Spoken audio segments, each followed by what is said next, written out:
Hey guys, this is the Completionist, and welcome to part 2 where I talk about my gaming past.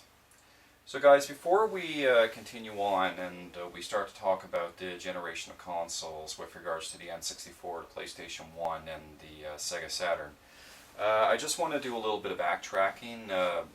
During the time of the NES and SNES, I never really had much of a chance, to even play the portable systems as well. I remember that, my younger brother, he used to have a Game Boy, but he only ever had one game for it, which was Super Mario Land 2, 6 Golden Coins, and I used to play that game all the time. But with regards to, all the other portable systems, the Sega Game Gear and things along those lines, around that time, I only ever known of maybe one or two kids, in my general area that even had one. So I never had a Game Gear growing up. I never had, the portable TurboGrafx 16 growing up as well. In all honesty, that system I have no idea, who even owned one anyway. So before we get into the N64, all the peripheral systems that used to come out, the Virtual Boy, the Sega CD,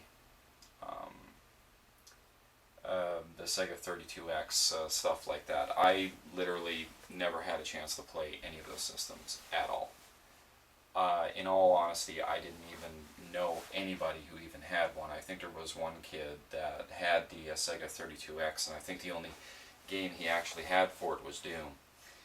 But, during that time, around the mid-1990s, video games just got, seriously expensive. I don't even think I know of anybody in Newfoundland at all that even owned a Panasonic 3DO or even a Neo Geo, in all honesty. So I never really had a chance to play any of those systems growing up. Now, the moment we start hitting into the PlayStation 1 N64 and Sega Saturn Generation, that is literally where my gaming drought happened.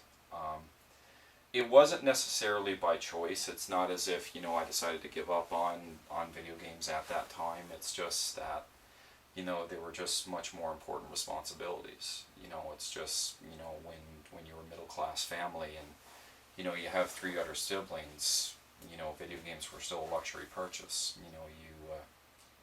What you wanted to do is, you really wanted to take the steps necessary, to build the best life that you could. And with regards to all those systems, I never owned one at all.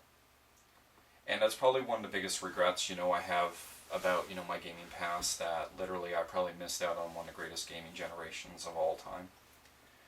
I never got to own a PlayStation 1 until 2002. And the only game that I ever owned for that system, ever, was the original Final Fantasy VII. But it wasn't the original, it was Greatest Hits. I remember, going to Walmart and actually seeing Greatest Hits copies of Final Fantasy VII go for $15. And when I got the PlayStation 1 for Christmas, it was a gift literally between me and my brother, because we were the only 2 people that actually played video games. Nobody else in our family played video games at the time.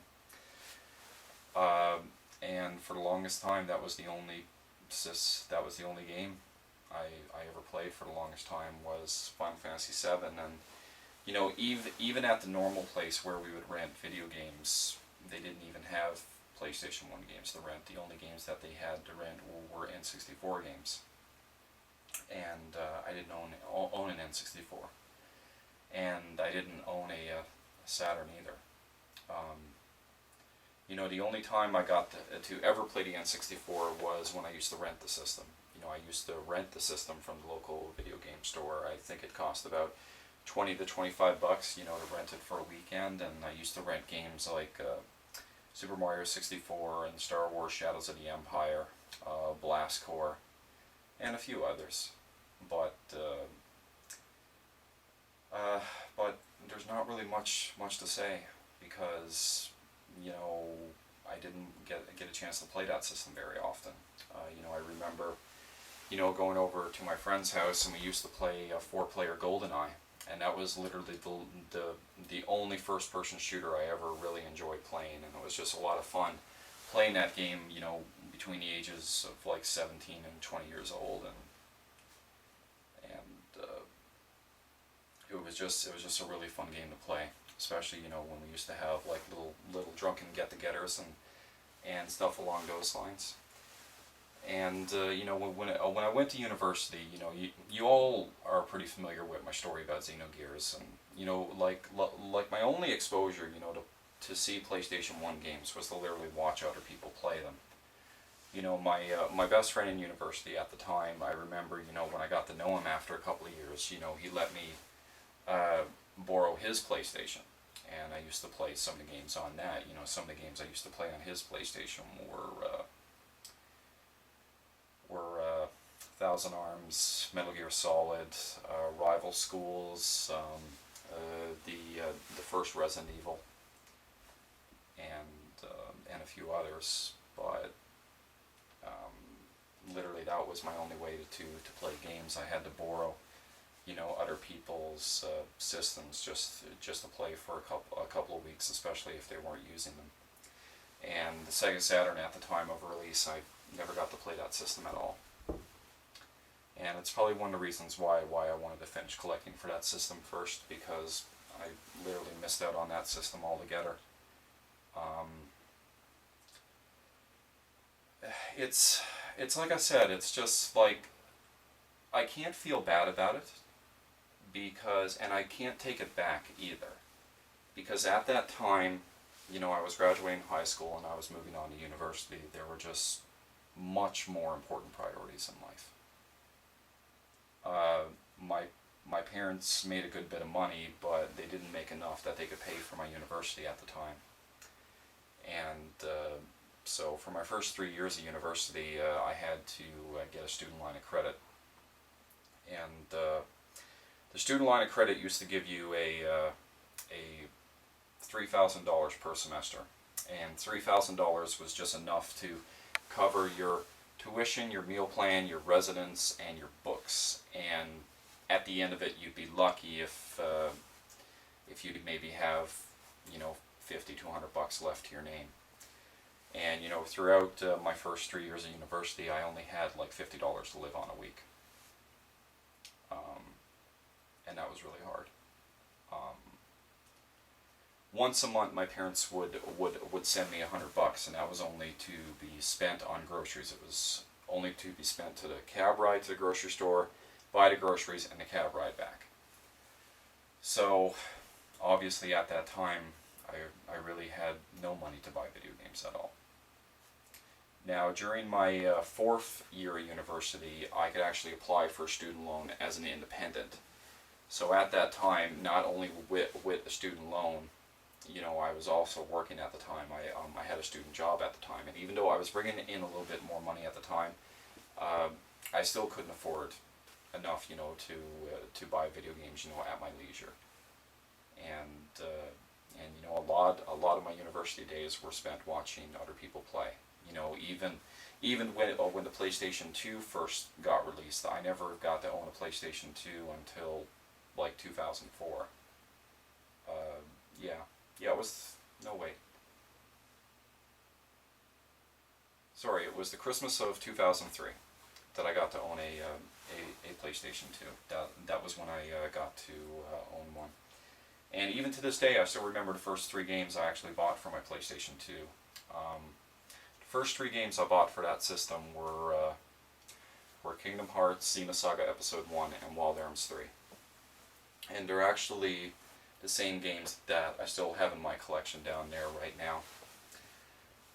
Unfortunately, throughout my entire gaming past, a lot of my games never survived. Because the moment we moved from one generation to the next, the games were sold. Or given to younger kids, or something along those lines. I think the oldest game that I have in my collection right now, that's actually the original copy, is probably my copy of Xenogears. My copy of Xenogears I bought in 2002, and it's still the original copy I still have right now. Every other game that you see right here has been bought either between 2002 and right now. Unfortunately, nothing really survived during the 1980s and the 1990s. And you know, going into the PlayStation 2 generation, you know, I was finished university, so I was working at the time. That was when I met my wife. We moved in together. Both of us were collecting video games, but I was more of a hardcore video game collector than what she is. And it was around that time when I actually had a stable job that I actually got to play a lot more games. I started adding PlayStation 1 games, PlayStation 2 games into my collection. I started buying systems that I never had a chance to own before. Because even though I got a PlayStation 2 for Christmas, at that time I had still never played the original Xbox before, and I still never played the Gamecube before. And during that time I never owned a Nintendo GBA or a Game Boy Advance, or a Game Boy Micro, or a Game Boy Color. And it was during that time when I was working between 2004 and 2006 that, you know, I finally bought an N64. I finally bought a Sega Dreamcast, and a few other systems as well. You know, I got to play my wife's GBA. You know, I finally got a chance to own a Nintendo DS Lite. And it was really at that time that you know, my video game collecting started to take off. But when we moved into the next generation of consoles, and we started moving into the Xbox 360 and the PS3 and Nintendo Wii, that's when I hit another gaming drought in my life, because I simply wasn't making enough money at my old job, and we really needed to try our best to really build that really strong, stable foundation. So at the time in which all these consoles were being released, that was when I decided to move to Alberta to work, you know, so that, you know, we could afford a house, that, you know, we can save some money, and we can try to build that life that we always wanted. And unfortunately, my video game playing and my video game hobby took a real hit, especially console-wise. Now, throughout the entire time that, you know, I've worked out in Alberta and I've worked away from home, I've still managed to play quite a few video games, but the majority of my video game playing has been just restricted to portable systems only, such as the Nintendo DS, 3DS, and the PSP. Just to give you a rough idea, guys, even though I own an Xbox 360, I own a Nintendo Wii, and I own a PS3, I have only ever played 5 games out of those 3 consoles. I have probably put more than 5 hours into these 5 games, and only 2 out of these 5 I've actually completed. And the only 5 games I've played immensely, you know, over the last 7 years, with regards to the consoles we have right now, is Bayonetta for the PS3, Valkyria Chronicles, and King of Fighters 12 for the PS3. And the only 2 Nintendo Wii games I've played immensely has been Tatsunoko vs. Capcom and Castle of Shikigami 3.